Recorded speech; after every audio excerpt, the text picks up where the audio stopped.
పుంగనూరులో మిథున్ రెడ్డి మాజీ ఎంపీ రెడ్డప్పని కలవడానికి వెళ్తే వాళ్ళ ఇంటి మీదకి 200 మందికి పైగా టీడీపీ కార్యకర్తలు రాళ్లతోటి దాడులు చేసి వాళ్ళ వెహికల్ని ధ్వంసం చేశాయి. వెహికల్ బయట ఉన్న వెహికల్ని మొత్తం ధ్వంసం చేసి అక్కడ ఉన్న పోలీసులు కానీ అడ్డుకుంటున్నా కానీ వాళ్ళని కానీ పక్కకు నెట్టేసి వాహనాల మీద ఏదైతే రెడ్డప్ప గారి ఇంటి మీద రాళ్ళ దాడి కురిపించారు. అది స్పష్టంగా కనిపిస్తుంటే ఈ పచ్చ మీడియా ఛానల్స్ పచ్చ మీడియా వాళ్ళు రెచ్చిపోయిన వైసీపీ సైకో కార్యకర్తలు వైసీపీ కార్యకర్తలని అసలు ప్రచారం చేస్తున్నాయి. ఎంత దారుణమో చూడండి. అరే మిథున్ రెడ్డి పోయినసారిగానే వస్తానంటే కలవనే లేదు పోలీసులు. ఎందుకంటే నా నియోజకవర్గంలో నేను ఏదైతే మా కార్యకర్తలకి అండగా ఉండే బాధ్యత నాకు ఉంది అనే విధంగా పుంగనూరు వస్తే పుంగనూరు ఏదైతే మాజీ ఎంపీ రెడ్డప్ప గారి ఇంటికి వెళ్తే వీళ్ళు ఎంత మార్చలేకపోయినారయ్యండి. అసలు వెహికల్ చూడండి, రాళ్ళతోటి ఎంత రాళ్ళు కనీసం 200 పైగా 200-300 మంది పైగా ఉంటారు.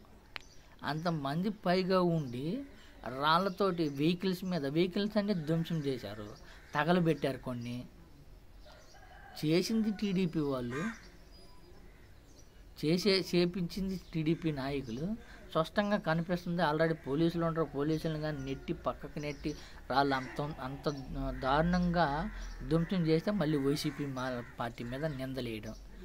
నిన్న వినుకొండలో జరిగిన దారుణమైన సంఘటన ఏదైతే రషీద్ని జిలానీ అనే వ్యక్తి అతి దారుణంగా చంపేస్తే ఆ టీడీపీ వాళ్ళు మళ్ళీ వైసీపీ పార్టీ మీద బురద చల్లడానికి ఇద్దరు వైసీపీ కార్యకర్తలే ఏదో ఆస్తి తగాదాల వల్ల చంపుకున్నారు అని ప్రచారం. అరే స్పష్టంగా ఏదైతే టీడీపీ నాయకురాలకి కేకు తినిపిస్తూ టీడీపీ వెహికల్లో ప్రచారం చేస్తూ టీడీపీ పార్టీ గెలిచిన తర్వాత ఆ స్థాయిలో సంబరాలు చేసుకొని ఒక పక్క ఫొటోస్ మొత్తం బయటకు వస్తే ఇంకా పైపెచ్చు జనాల్ని పిచ్చోన చేయడానికి, జనాల్ని ఎర్రిపప్పన చేయడానికి వైసీపీ కార్యకర్తలే ఇద్దరు అని ఇది చేయడం. అదే నిన్న పుంగనూరులో జరిగిన ఉదయం సంఘటనకి వైసీపీ కార్యకర్తలే రాళ్ళు వేసి రెచ్చగొడుతున్నారు, పోలీసుల మీద దాడులు జరుగుతున్నాయి, పోలీసుల మీద దాడులు చేస్తున్నారు అంటారు. ఎంత నీచిగా దిగజారుతున్నారు.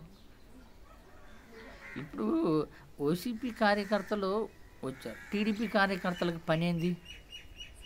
టీడీపీ కార్యకర్తలు ఆ వైసీపీ వాహనాలని వైసీపీ కార్యకర్తలే ధ్వంసం చేసుకుంటారా? వాళ్ళ వాహనాలను వాళ్ళే నిప్పి పెట్టుకుంటారా? పోలీస్ వ్యవస్థ ఉంది కదా, టీడీపీ పార్టీ మీది, గెలిచిన పార్టీ మీది కదా. ఎంత పిచ్చోళ్ళు చేస్తారు జనాలు. ఇంకా పిచ్చోళ్ళు ఎవరో 40 రోజుల్లో టీడీపీ బట్టబయలిపోయింది. టీడీపీ చరిత్ర మొత్తం నీరు గారిపోయింది. ఇప్పుడు టీడీపీ పార్టీకి రెస్పెక్ట్ ఇవ్వడు, ఇంకా అయిపోయింది. టీడీపీ పార్టీ కేల్కతా దుకాణం బంద్ అంతే. సామాన్య ప్రజలు కానీ దీన్ని ఇష్టపడరు. ఎంత దారుణమైన సంఘటనలు జరుగుతుంటే